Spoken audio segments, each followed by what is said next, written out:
اعوذ باللہ من الشیطان الرجیم بسم اللہ الرحمن الرحیم وذالک زمان لا ینجو فیہ الا کل مؤمن نعمت ان شہد لم یعرف وان غاب لم یفتقد اولئک مصابیح الہدی واعلام السرا لیس بالمسایح ولا مزایع البزر اولئک یفتح اللہ لهم ابواب رحمتہ ویکشف عنہ ذرائع نقمتہ۔ صلوات پڑھیں محمد اور محمد۔ خطبہ نمبر 101 ہے اور اس کا آخری درس، سوم درس۔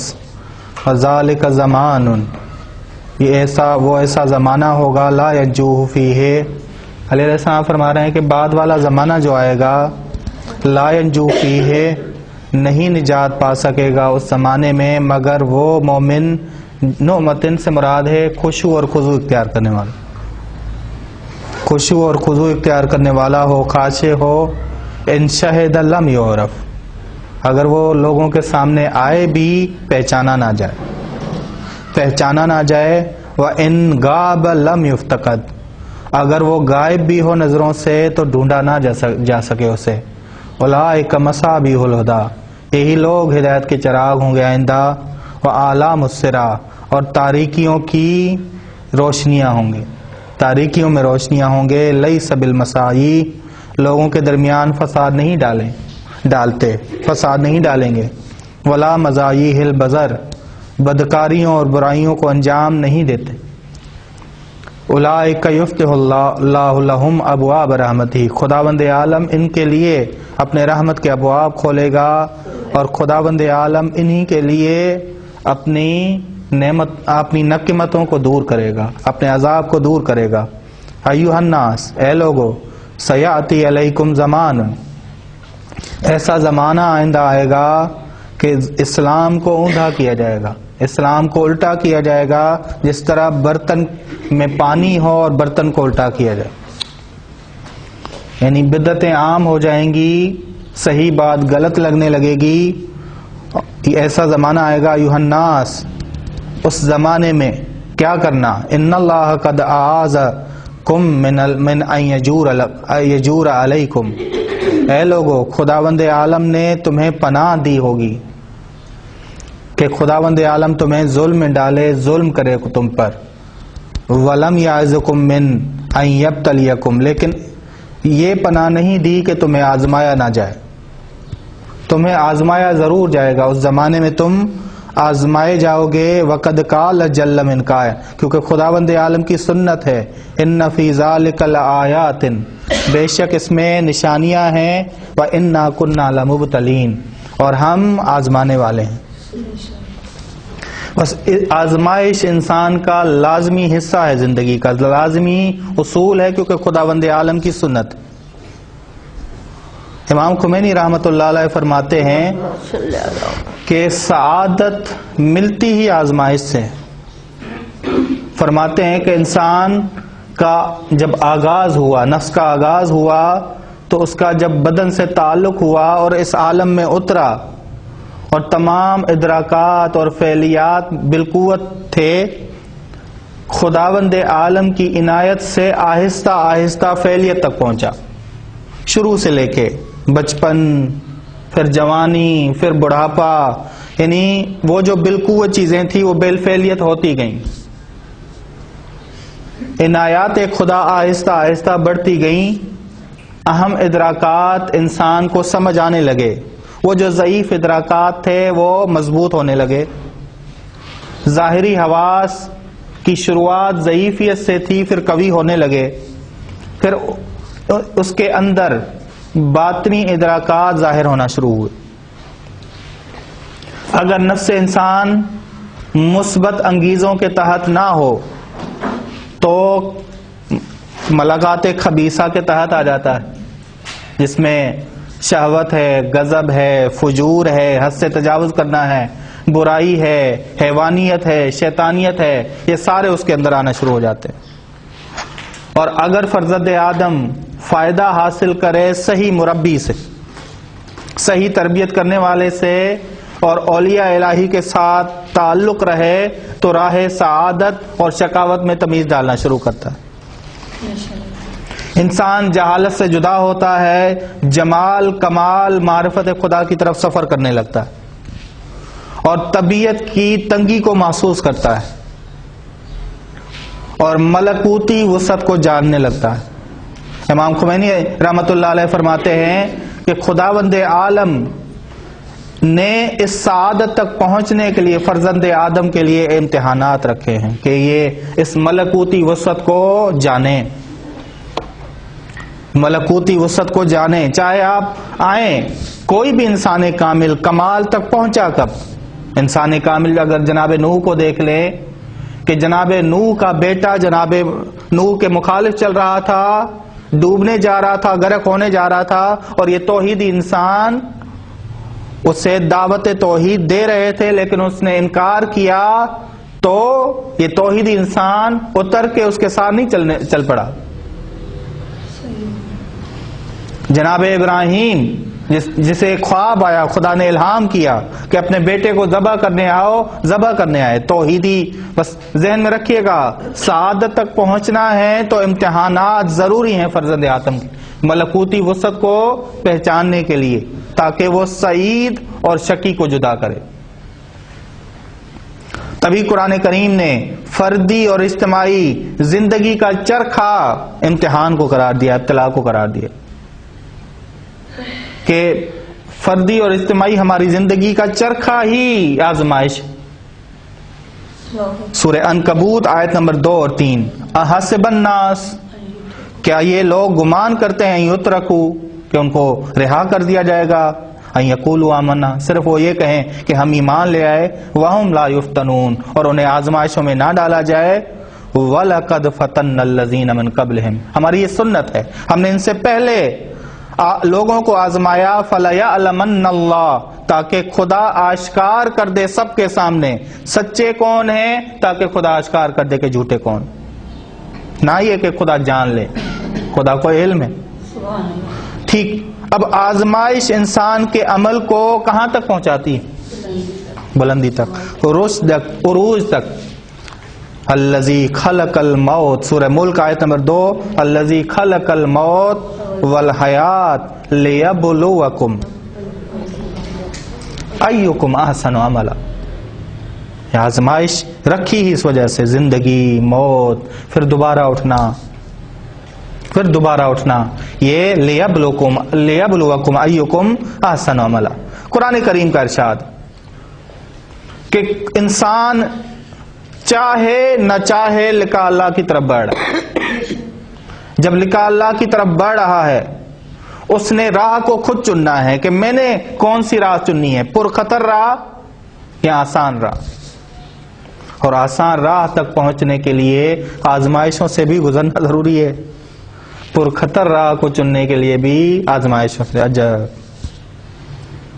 آزمائشیں دونوں میں، یہ ذہن میں رکھیے گا، سختیاں دونوں میں ہیں۔ تبھی سورہ بلد کی آیت نمبر 4 کیا کہتی ہے؟ وَلَقَدْ خَلَقْنَا الْإِنسَانَ فِي كَبَدٍ، ہم نے انسان کو تنگی میں پیدا کیا، آزمائش، ہر موقع پہ آزمائش، یہ تنگیوں سے گزرنا ہے تاکہ آسانیوں تک پہنچیں یا پرخطر راہ تک پہنچیں، بس آزمائش دونوں کے لیے، مصیبت دونوں کے لیے، بس آزمائش مقصد تک پہنچنے کے لیے تھی، اگر انسان اسے استعمال نہ کرے وائے ہو اس انسان۔ الذی خلق الموت والحیات لیبلوکم، بس ایکم احسن عملا، مقصد یہ آزمائش، لیبلوکم، آزمائش ہے ہی تمہیں مقصد تک پہنچانے کے لیے۔ مقصد کیوں؟ تاکہ انسان گروی نہ بنے خواہشات نفسانی کا، تاکہ انسان اس دنیا میں خود کو مہمان سمجھے۔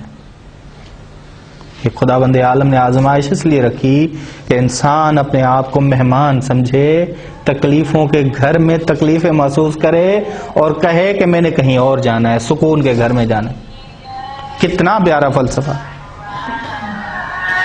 یہ آزمائشیں آئیں گی، تکلیف محسوس کرے گا، زحمت ہوگی، مشقت ہوگی، اس کے بعد آ کے جناب آسیہ اٹھیں گی اور کہیں گی رب ابن لی بیتن، عندک رب ابن لی عندک بیتن فی الجنہ.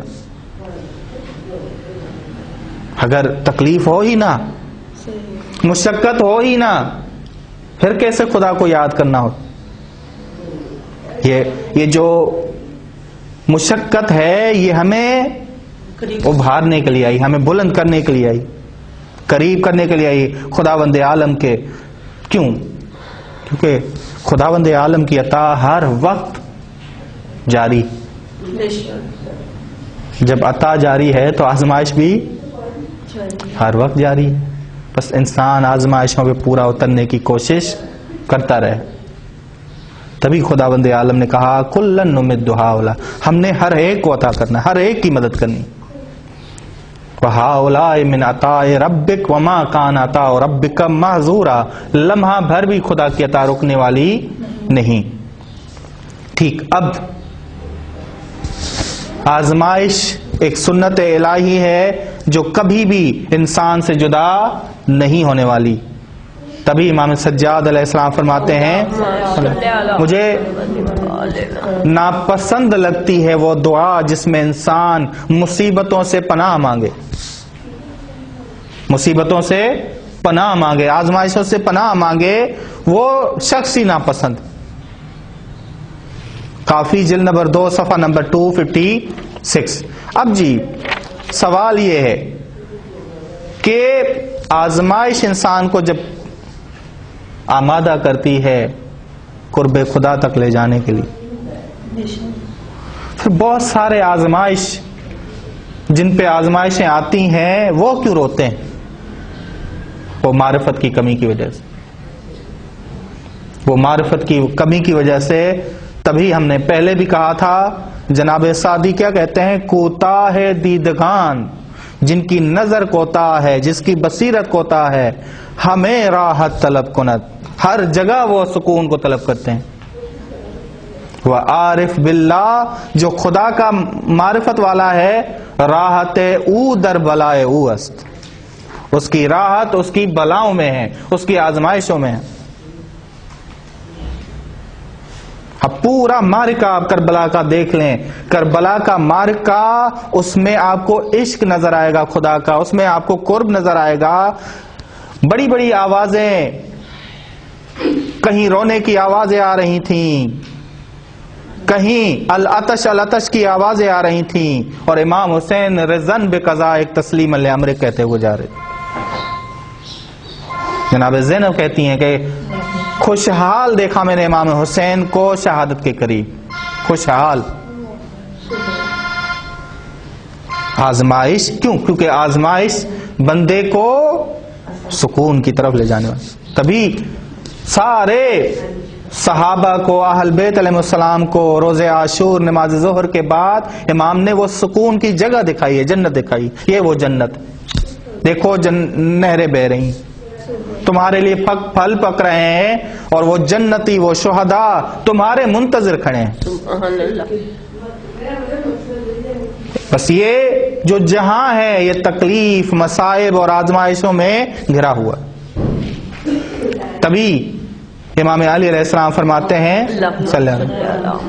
اذا رأیت ربک، جب تو دیکھ کہ تیرا پروردگار تم پہ مصیبتیں زیادہ ڈالتا جا رہا ہے، فشکر ہو، اس کا شکر بجا لایا کر،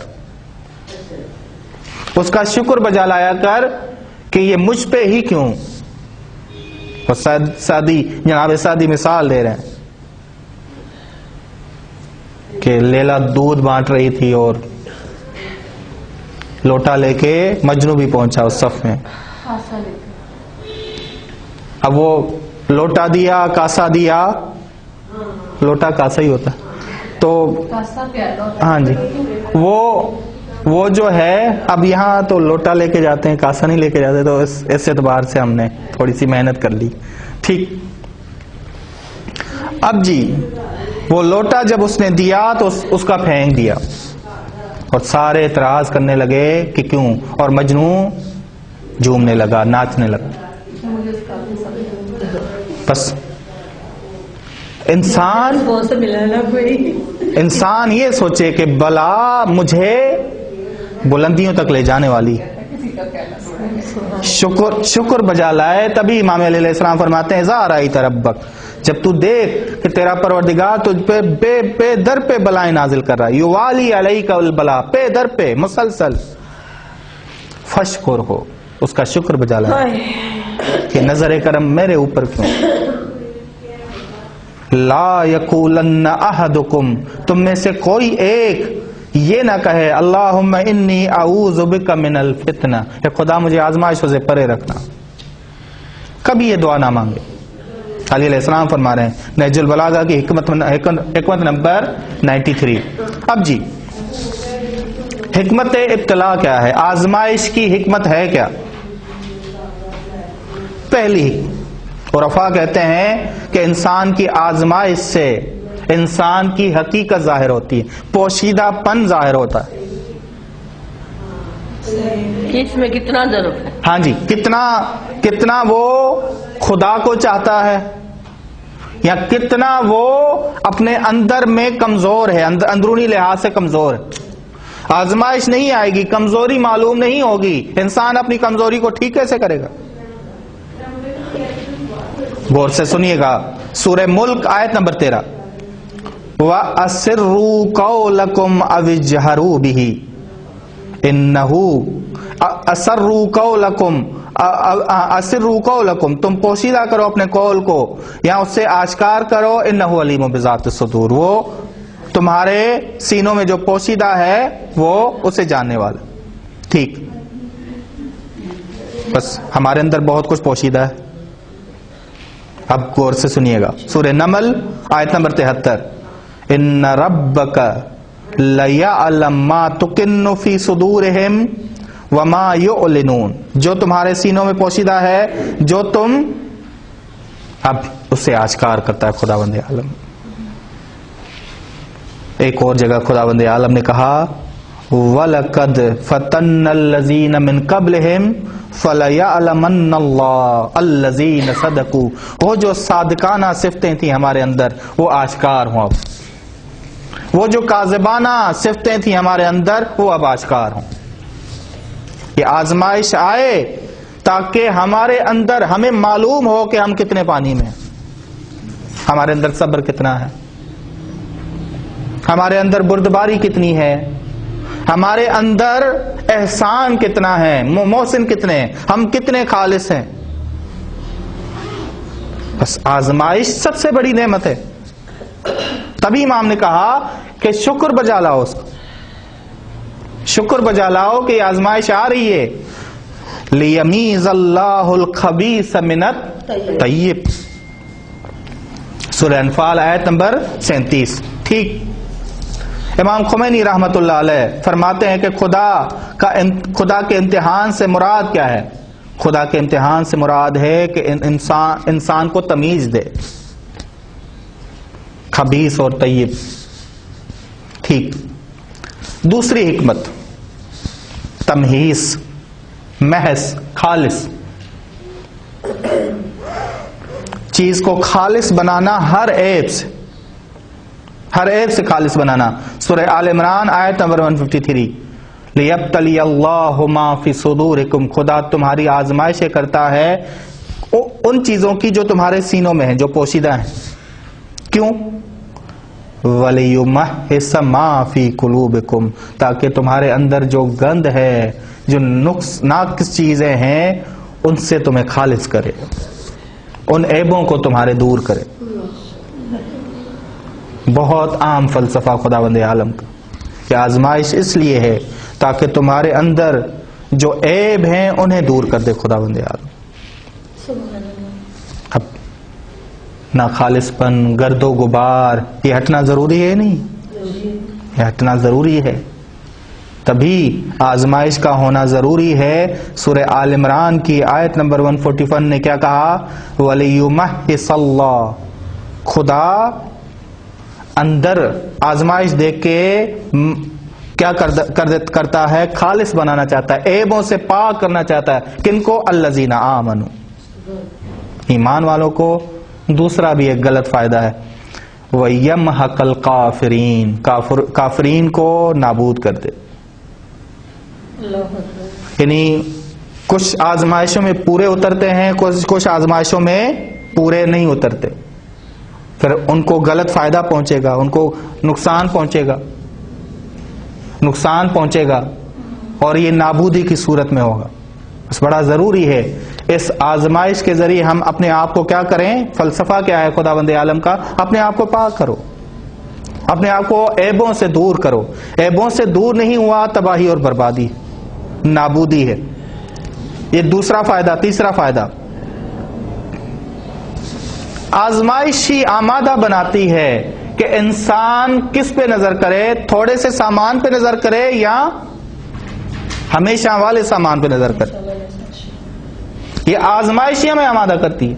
تھوڑے سے سامان میں جب سفر میں ہو، تکلیفیں ہم نے اٹھانی ہیں، ان تکلیفوں سے گزرنا ہی گزرنا ہے، کیونکہ سفر میں ہم نے کہا تھا کہ سفر میں بیٹھنے کی جگہ بھی تنگ ہے، ایک محدودیت ہے، کئی تنگیاں، ہاں جی، بس بہت ساری تنگیاں ہیں، ان تنگیوں میں ان آزمائشوں سے گزرنا ضروری۔ وَلَقَدْ خَلَقْنَا الْإِنسَانَ فِي كَبَدٍ، کبد تنگی میں۔ کیوں تنگی ہے؟ کیونکہ سفر میں۔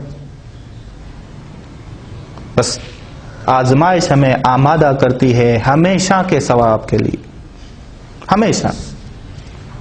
وَإِنَّ الْآخِرَةَ هِيَ دَارُ الْقَرَارِ، سورہ غافر آیت نمبر 39۔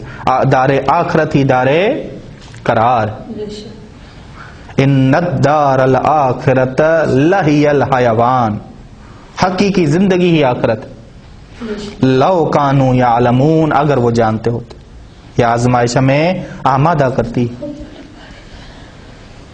تبھی امام امیر المومنین علیہ السلام سورہ انفال کی آیت نمبر 28 کی تفسیر کرتے ہیں، وَأَعْلَمُوا أَنَّمَا أَمْوَالُكُمْ وَأَوْلَادُكُمْ فِتْنَةٌ، فرماتے ہیں کہ خداوند عالم مال اور اولاد سے آزماتا ہے تاکہ مستحق بنائے ثواب کا یا عقاب کا۔ مستحق بنے انسان مستحق بنے، انسان آمادہ ہو ثواب کے لیے، ہمیشہ کے ثواب کے لیے۔ فلسفہ خدا کا یہ تھا کہ جنت کی طرف آئیں۔ اگر انسان اپنے اختیار سے کسی اور کو چن لے وہ اس کی اپنی مرضی۔ اب امام حسن عسکری کی دعا بڑی ہی پیاری دعا، ہماری دعائیں کیا ہیں اور امام حسن عسکری کی دعا کیا ہے، ذرا غور سے سنیے گا۔ الحمدللہ الذی جعل تمحیص الذنوب شیعتنا فی الدنیا، تمام تعریف اس خدا کے لیے ہے جس نے ہمارے شیعوں پہ آزمائشیں ڈالیں تاکہ خدا ہمارے شیعوں کو عیبوں اور گناہوں سے دور کر دے، پاک کر کے بلائے۔ یہ ہمارا امتیاز ہے، یہ ہمارا امتیاز ہے کہ ہم پہ آزمائشیں آتی ہیں۔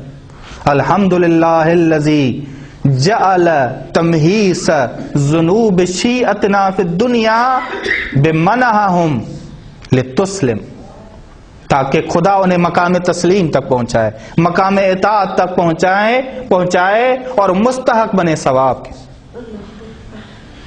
تبھی ہمارے شیعوں پہ آزمائشیں آئیں گی۔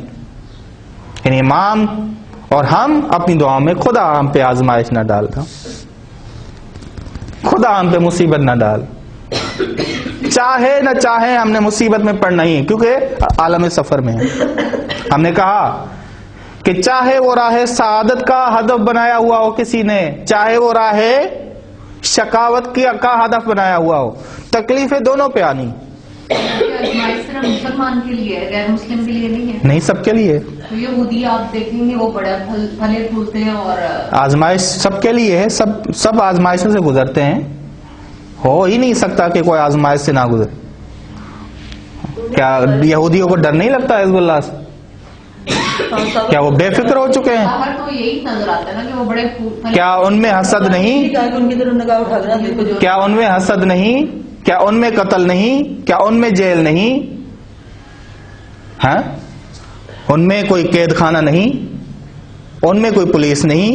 ان میں کوئی فوج نہیں؟ ملنا کیا ہے اس کا جی، کیا ملنا؟ یمحق الکافرین، خدا انہیں نابود کر دے گا، نابودی ہے ان کی۔ کیا ان میں ڈر نہیں؟ جو ان میں ڈر ہے وہ مسلمان میں نہیں. مسلمان ڈرتا ہے خداوند عالم سے، مومن ڈرتا ہے خداوند عالم سے. وہ کتنی بھی تنگی میں ہو مقام اطمینان تک ہوگا، وہ کتنی بھی آسائش میں ہو کہاں ہوگا؟ بے اطمینانی میں. ذرا دیکھیں، ایک یہودی کی بتاتے ہیں کہ اپنے سائے سے ڈرتا تھا کہ یہ جن ہے، بیوی چھوڑ کے بھاگ گئی، اپنے سائے سے ڈرتا تھا، اور اپنے سائے سے ڈر کے اس نے خودکشی کر لی، پھر فلم بھی بنا لی اس کے فضائل میں. پھر وہ پہلے شروع میں بیوی انٹرویو دے رہی تھی کہ اس کے ساتھ تو رہنا بھی گوارا نہیں کرتی تھی، اس وجہ سے کہا اپنے سائے سے ڈرنا. مجھے بھی خوف کا شکار کر رہا تھا.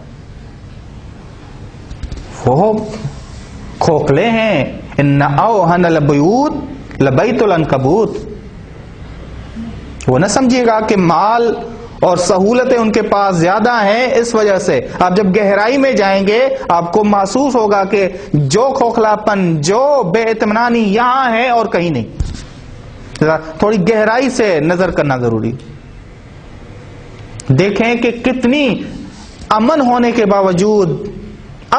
باوجود یہاں ریٹنگ دیتے ہیں کہ بھائی دنیا میں سب سے زیادہ خوشحال ملک کون سا ہے؟ کہتے ہیں ناروے. ذرا وہاں دیکھیں نوجوانوں کو کہ خودکشیاں کتنی ہوتی ہیں، کتنے نشے کا شکار ہیں، کتنے بے اطمینانی میں. ذرا جائیں، وہ جو رہنے والے ہیں وہ قبول کرتے ہیں کہ جی یہاں سکون نہیں. نوجوانوں کو وہاں ان کے گہرائی میں جائیں اور دیکھیں تو چیخے مار کے آ جائیں گے کہ نہیں، ہم صحیح ہیں. وہ تصویر آپ کو ایسی نظر آئے گی کہ آپ شکر بجا لائیں گے کہ ہم جس زمین پہ ہیں خداوند عالم کا شکر، ہم جس عقیدے پہ ہیں خداوند عالم کا شکر.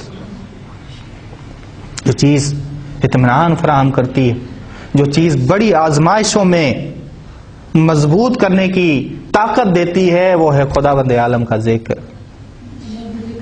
ہاں، وہ بیچارے وہ کرتے کیا ہیں؟ وہ ایسے ایسے بہانے بناتے ہیں. کبھی ان کے ٹینس پلیئر آتے ہیں روڈوں پہ لوگوں کے سامنے کھیل کھیلنے تاکہ لوگ اطمینان میں آئیں. کبھی کرکٹروں کو بلاتے ہیں تاکہ اطمینان آئے، لیکن اطمینان تب بھی نہیں آتا. تھوڑا معاشرے میں گہرائی سے نظر کریں، آپ کو سارے فلسفے نظر آئیں گے جو خداوند عالم کے فلسفے، جو سنتیں خداوند عالم کی. ٹھیک علامہ طباطبائی فرماتے ہیں، غور سے سنیے گا، بہت پیارا کلام علامہ طباطبائی. فَإِنَّ الْإِمْتِحَانَ إِذَا وَرَدَ عَلَى الْمُؤْمِنِ. جب امتحان مومن پہ پڑتا ہے، مومن سے پوشیدہ فضائل نکلنے لگتے ہیں. وہ پوشیدہ فضائل، اور مومن رذائل سے جدا ہوتا ہے، بری صفات سے جدا ہوتا ہے. اور جب یہ امتحانات کافر اور منافق پہ آتے ہیں تو احوال حسنہ میں بھی مغبوط ہو جاتے ہیں. وہ لوگ احوال حسنہ میں بھی انہیں سمجھ نہیں آتی کہ کیا کریں، اندھیرے میں پڑے ہو. کلما ظہرت خبیث ازالت فضیلت ظاہریہ. جب بھی آزمائشوں میں ان کے خباثت آئے گی تو فضیلت ظاہری ان کی ختم ہوتی جائے گی. اور جب بھی مومن سے فضیلت کامل نکلے گی، کیا زائل ہوگی؟ خباثت زائل ہو جائے، کمال. مصیبت میں مومن سے فضیلت آشکار ہو، مضبوطی آشکار ہو، رذالت ختم ہوتی جائے گی. یہی مصیبت جب مومن کافر پہ منافق پہ آئے، فضیلت ظاہری ختم ہوتی جائے گی، رذیلت ظاہر ہونے لگے. علامہ طباطبائی نے آ کے پھر فرماتے ہیں خداوند عالم کی مراد اس آیت سے لیمیز اللہ الخبیث من الطیب. اس سے مراد یہ آزمائش آئے گی. کس پہ آتی ہے؟ مومن پہ آتی ہے. مومن اعلیٰ فضیلت کے ذریعے رذیلت سے جدا ہو رہا ہے. ایک فلسفہ اور فلسفہ آزمائش کا بلند کرنا، بلندیوں تک پہنچانا. امام جعفر صادق علیہ السلام فرماتے ہیں صلی اللہ علیہ وسلم اشد الناس بلاء النبیون، سب سے بڑی آزمائشیں جو آئیں لوگوں میں سے وہ انبیاء پہ آئیں. کبھی رسول خدا فرماتے جو اذیت مجھے دی گئی ہے اور کسی کو نہیں دی گئی. ثم الوسیون، پھر وسیع اوصیاء ہیں. ثم الامثل فالامثل، پھر ان سے نچلے یعنی مومن. اذا یبتلی المؤمن، جب مومن کو خدا آزماتا ہے علی قدر اعمال الحسنہ، اعمال حسنہ کی مقدار میں، قدر میں. فمن صح دینہ، جس کا دین صحیح ہو، جس کا عمل صحیح ہو، اس اشد بلا کے ذریعے اور زیادہ صحت کی طرف جاتا ہے، اور زیادہ بلندیوں تک جاتا ہے. اس سے بلندیاں اس سے ملتی ہیں. جب مومن کا دین صحیح ہو، عمل صحیح ہو، تو اس کے دین اور عمل میں اور زیادہ حسن اور نکھار آ جاتا ہے، اس کا دین اور زیادہ نکھار والا بنتا ہے. تاریخ میں موجود ہیں ایسے لوگ. اندازہ لگائیں کہ زہیر جو مخالف تھے امام حسین علیہ السلام کے، کہاں سے کہاں پہنچے، جو ملنا ہی نہیں چاہتے تھے، ملنا ہی نہیں چاہتے تھے، اور ملے، باادب ہوئے، کہاں سے کہاں پہنچے.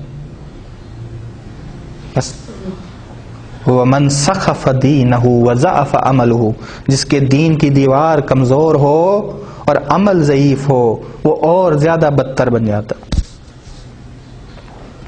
اور زیادہ. مومن بہت زیادہ ترقی کرتا ہے، امام فرماتے ہیں بہت زیادہ ترقی کرتا ہے آزمائشوں کے ذریعے اپنے اعمال کو بلندیوں تک لے، ایمان کو بلندیوں تک لے جانے. ذرا غور کریں آپ، بار بار امام نے کیوں آزمایا صاحب کو؟ کیوں؟ اب فلسفہ سمجھ آتا ہے یہ بار بار کیوں آزمائش ہو رہی؟ بار بار کہا جا رہا تھا میرا ساتھ دو گے،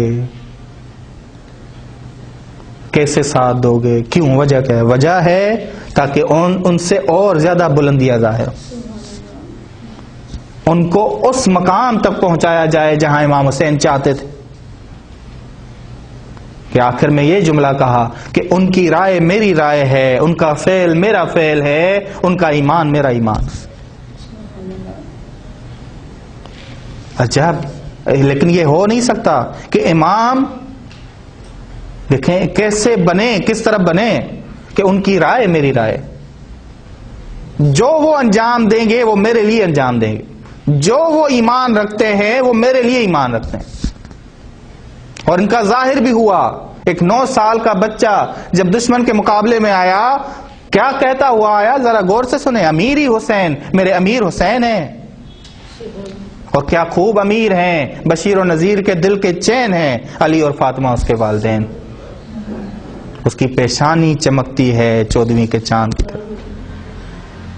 ہے کوئی اس کے جیسا؟ ذرا اس جہاں میں مجھے دیکھا.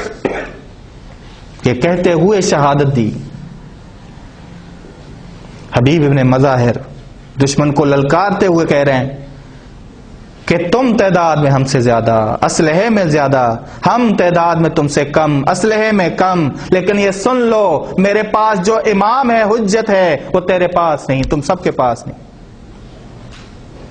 میرے پاس جو بصیرت ہے وہ تمہارے پاس نہیں. یہ سب کچھ ہونے کے باوجود اندھے ہو اور میں بابصیرت. کمال. یہ ایسا کلام، ایسی قربانی آئی کیسے؟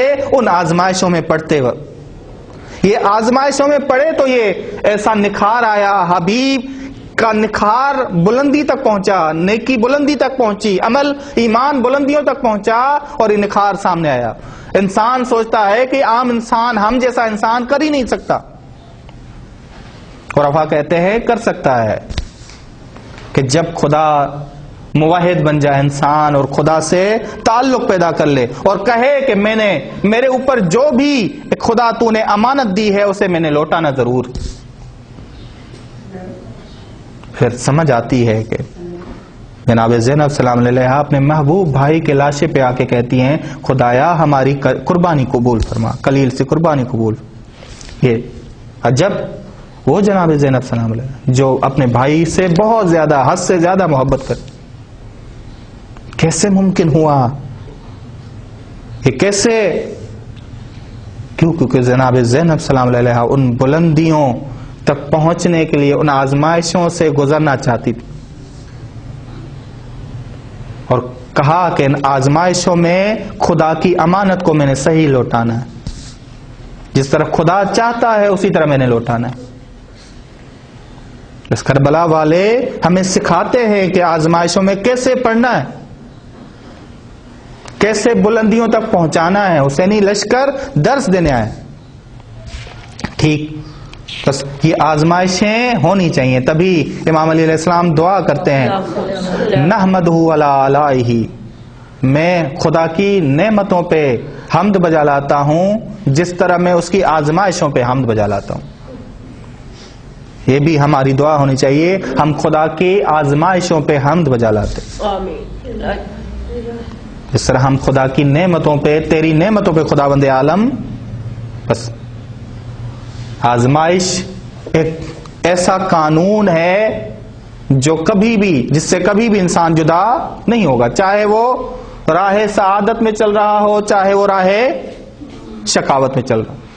خدا یہ چاہتا ہے کہ آزمائش کے ذریعے بلندی تک پہنچے انسان، لیکن کافر میں یہ صلاحیت نہیں کہ وہ مومن بنے، تبھی وہ نقصان میں چلا جاتا ہے، اسے نقصان ہوتا ہے۔ بس خداوند عالم سے دعا ہے کہ ہمیں طاقتور بنائے، قوت دے ہمیں، تاکہ ہم ہر آزمائش کے مقابلے میں عمر بن جنادہ کی طرح، زہیر کی طرح اور حبیب بن مظاہر کی طرح سامنے کھڑے ہوں، اور بلندیاں اور حسن عمل ہمارے اندر سے نکلے۔ صلی اللہ علیہ محمد و اہل بیتہ الطیبین الطاہرین۔